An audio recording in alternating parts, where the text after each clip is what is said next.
Hello, welcome back to my channel. So today I am going to be doing a reading of Edgar Allan Poe's The Telltale Heart. I will be reading off of the Gutenberg Project's website. I will leave a link in the description below if you would like to follow along with me. And without further ado, here we go. The Telltale Heart by Edgar Allan Poe. True, nervous, very, very dreadfully nervous I had been and am. But why will you say that I am mad? The disease has sharpened my senses, not destroyed, not dulled them. Above all was the sense of hearing acute. I heard all things in heaven and in earth. I heard many things in hell. How then, am I mad? Hearken, and observe how healthily, how calmly, I tell you the whole story. It is impossible to say how first the idea entered my brain, but once conceived, it haunted me day and night. Object there was none. Passion there was none. I loved the old man. He had never wronged me. He had never given me insult. For his gold I had no desire. I think it was his eye. Yes, it was this. He had the eye of a vulture, a pale blue eye with a film over it. Whenever it fell upon me, my blood ran cold, and so by degrees, very gradually, I made up my mind to take the life of the old man, and thus rid myself of the eye forever. Now this is the point. You fancy me mad. Madmen know nothing. But you should have seen me. You should have seen how wisely I proceeded, with what caution, with what foresight, with what dissimulation I went to work. I was never kinder to the old man than during the whole week before I killed him, and every night, about midnight, I turned the latch of his door and opened it, oh, so gently, and then, when I had made an opening sufficient for my head, I put in a dark lantern, all closed that no light shone out, and then I thrust in my head. Oh, you would have laughed to see how cunningly I thrust it in. I moved it slowly, very, very slowly, so that I might not disturb the old man's sleep. It took me an hour to place my whole head within the opening so far that I could see him as he lay upon his bed. Ha! Would a madman have been so wise as this? And then, when my head was well in the room, I undid the lantern cautiously. Oh, so cautiously, for the hinges creaked. I undid it just so much that a single thin ray fell upon the vulture eye, and this I did for 7 long nights, every night just at midnight. But I found the eye always closed, and so it was impossible to do the work, for it was not the old man who vexed me, but his evil eye.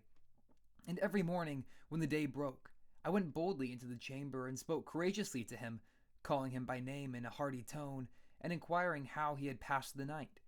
So you see, he would have to be a very profound old man, indeed, to suspect that every night, just at 12, I looked in upon him while he slept. Upon the 8th night, I was more than usually cautious in opening the door. A watch's minute hand moves more quickly than did mine. Never before that night had I felt the extent of my own powers, of my sagacity. I could scarcely contain my feelings of triumph. To think that there I was, opening the door, little by little, and he not even to dream of my secret deeds or thoughts. I fairly chuckled at the idea, and perhaps he heard me, for he moved on the bed suddenly as if startled. Now you may think that I drew back, but no. His room was as black as pitch with the thick darkness, for the shutters were close-fastened through fear of robbers, and so I knew that he could not see the opening of the door, and I kept pushing it on, steadily. I had my head in, and was about to open the lantern when my thumb slipped upon the tin fastening, and the old man sprung up in bed, crying out, "Who's there?" I kept quite still and said nothing. For a whole hour I did not move a muscle, and in the meantime I did not hear him lie down. He was still sitting up in bed, listening, just as I have done night after night, hearkening to the death watches in the wall. Presently I heard a slight groan, and I knew it was the groan of mortal terror. It was not a groan of pain or of grief, oh no. It was the low, stifled sound that arises from the bottom of the soul when overcharged with awe. I knew the sound well. Many a night, just at midnight, when all the world slept, it has welled up from my own bosom, deepening, with its dreadful echo, the terrors that distracted me. I say I knew it well. I knew what the old man felt, and pitied him, although I chuckled at heart. I knew that he had been lying awake ever since the first slight noise when he had turned in the bed, His fears has been ever since growing upon him. He had been trying to fancy them causeless, but could not. He had been saying to himself, "It is nothing but the wind in the chimney. It is only a mouse crossing the floor, or it is merely a cricket which has made a single chirp." Yes, he had been trying to comfort himself with these suppositions, but he had found all in vain. All in vain, because death, in approaching him, had stalked with his black shadow before him and enveloped the victim. And it was the mournful influence of the unperceived shadow that caused him to feel, although he never saw nor heard, to feel the presence of my head within the room. When I had waited a long time, very patiently, without hearing him lay down, I resolved to open a very little crevice in the lantern. So I opened it. You cannot imagine how stealthily until, at length, a simple, dim ray like the thread of the spider shot from out the crevice and fell full upon the vulture eye. It was open, wide, wide open, and I grew furious as I gazed upon it. I saw it with perfect distinctness, all a dull blue, with a hideous veil over it that chilled the very marrow in my bones. But I could see nothing else of the old man's face or person, for I had directed the ray, as if by instinct, precisely upon the damned spot. And have I not told you that what you mistake for madness is but over-acuteness of the sense? Now I say, there came to my ears a low, dull, quick sound, such as a watch makes when enveloped in cotton. I knew that sound well, too. It was the beating of the old man's heart. It increased my fury, as the beating of a drum stimulates the soldier into courage. But even yet I refrained and kept still. I scarcely breathed. I held the lantern motionless. I tried how steadily I could maintain the ray upon the eve. Meantime, the hellish tattoo of the art increased. It grew quicker and louder every instant. The old man's terror must have been extreme. It grew louder, I say, louder every moment. Do you mark me well? I have told you that I am nervous. So I am. And now at the dead hour of the night, amid the dreadful silence of that old house, so strange a noise as this excited in me uncontrollable terror. Yet for some minutes longer I refrained and stood still. But the beating grew louder. I thought the heart must burst. And now a new anxiety seized me. The sound would be heard by a neighbor. The old man's hour had come.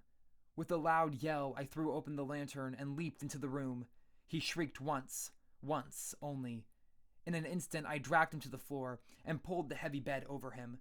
I then smiled gaily to find the deed so far done.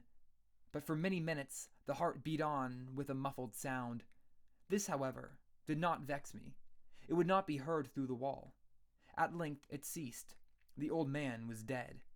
I removed the bed and examined the corpse. Yes, he was stone dead. I placed my hand upon the heart and held it there many minutes. There was no pulsation. He was stone dead. His eyes would trouble me no more. If still you think me mad, you will think so no longer when I describe the wise precautions I took for the concealment of the body. The night waned, and I worked hastily, but in silence. First of all, I dismembered the corpse. I cut off the head and the arms and the legs. I then took up 3 planks from the flooring of the chamber and deposited them all between the scantlings. I then replaced the boards so cleverly, so cunningly, that no human eye, not even his, could have detected anything wrong. There was nothing to wash out, no stain of any kind, no blood spot whatever. I had been too wary for that. A tub had caught all. When I had made an end of these labors, it was 4 o'clock, still dark as midnight. As the bell sounded the hour, there came a knocking at the street door. I went down to open it with a light heart, for what had I now to fear? There entered 3 men, who introduced themselves with perfect suavity as officers of the police. A shriek had been heard by a neighbor during the night. Suspicion of foul play had been aroused. Information had been lodged at the police office, and they, the officers, had been deputed to search the premises. I smiled, for what had I to fear? I bade the gentleman welcome. The shriek, I said, was my own in a dream. The old man I mentioned was absent in the country. I took my visitors all over the house. I bade them search well. I led them at length to his chamber. I showed them his treasures, secure, undisturbed.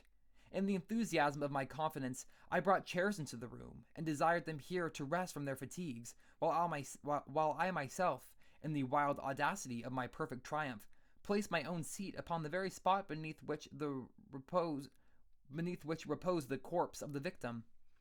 The officers were satisfied. My manner had convinced them. I was singularly at ease.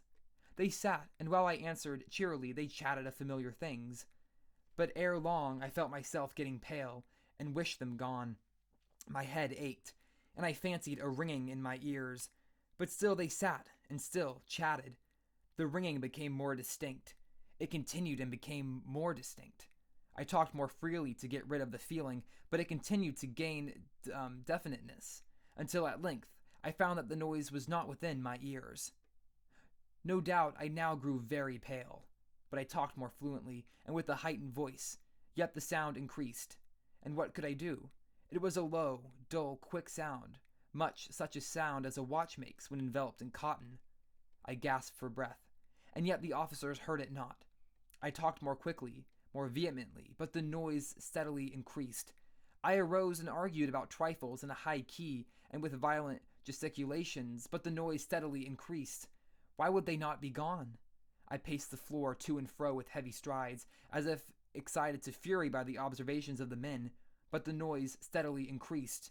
Oh God, what could I do? I foamed, I raved, I swore. I swung the chair upon which I had been sitting and grated it upon the boards, but the noise arose over all and continually increased. It grew louder, louder, louder, and still the men chatted pleasantly and smiled. Was it possible they heard not? Almighty God, no, no, they heard, they suspected, they knew. They were making a mockery of my horror. This I thought, and this I think. But anything was better than this agony. Anything was more tolerable than this derision. I could bear those hypocritical smiles no longer. I felt that I must scream or die, and now again, hark! Louder, louder, louder, louder. Villains! I shrieked. Dissemble no more. I admit the deed. Tear up the planks. Here, here. It is the beating of his hideous heart. And that is the conclusion of A Telltale Heart by Edgar Allan Poe. Thank you so much for watching. I hope you enjoyed. Feel free to leave a comment down below, and I'll see you in the next video. Bye for now.